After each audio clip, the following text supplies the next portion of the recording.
Better late than never. Finally, DC does a superhero movie right. The Flash stars Ezra Miller. Now, while he's on the phone with his dad, who has his appeal coming up, the Flash discovers that he can temporarily go back in time.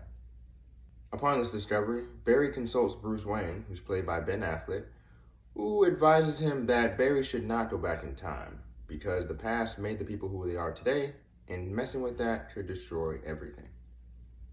Going against Bruce's advice, Barry actually does decide to go back in time and save his mother from being killed and his father being arrested for her murder. Everything seems to go according to plan at first. However, on his way back to the present, Barry is knocked off course and he's back in the past 10 years ago. Our Barry Allen rushes home to see his mom, who he hasn't seen since he was a child. His dad is also there and is very happy to see him. However, Barry's 18-year-old self is also there, and this begins the problem for our Barry Allen.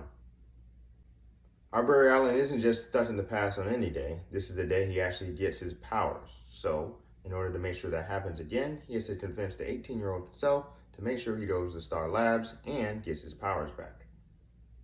Alright, in this timeline, you now have two Barry Allens, Michael Keaton's Batman and Supergirl, all trying to team up to stop General Zod from his attack on Earth.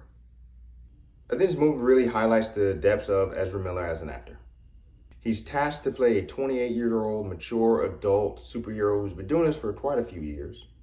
And at the same time, an 18-year-old annoying, obnoxious, non-superhero self in the same timeline, in the same universe, at the same time. Not easy. I can't go into more detail without giving away spoilers, but I will say this. This movie does have timely comedy, great cameos, and an emotional feel that makes you understand where Barry's coming from and why he's actually doing what he's doing. Like I said, Ezra Miller really is the highlight of this film. He's playing a younger version and an older version of himself, both times on screen. Now, don't get me wrong, they could have cleaned up the CGI a little bit, but for the most part, Ezra Miller really is the heart and soul of this film. It's even great to see Michael Keaton as Batman. Now, Michael Keaton started off in the 1989 Batman movie, then he went over to Marvel, but now he's back with DC. It's great to see him as an older version of Batman, who's much more wiser and things like that, but you can tell he's a lot older than he used to be and doesn't want to get into superhero stuff as quite as he used to when he was younger. And in this movie, we introduce Sasha Calle as Supergirl. Now, for the most part, she pretty much has all of Superman's powers, but she's the female version in this timeline. She does a great job as well. My only gripe about this movie is towards the end, it does run a bit long. I think they could have shaved about 10 to 15 minutes off the movie, but other than that, the movie pretty much does a great job. The total runtime for the Flash movie is about 2.5 hours. There is one end credit scene at the very end, so make sure you stay in your seats for that. Overall, I like the direction that they were going on with this movie. They had a lot of crossovers and different references from other movies that showed up in this movie as well, which made it more entertaining and gave us great fan service.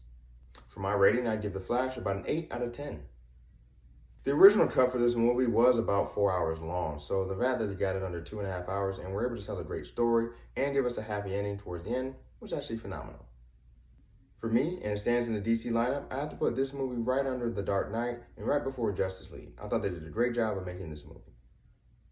So The Flash, have you seen it? What do you think about it? Let me know in the comment section below, and what's your favorite DC movie going forward? I'd love to hear about it, and as always, have a great day.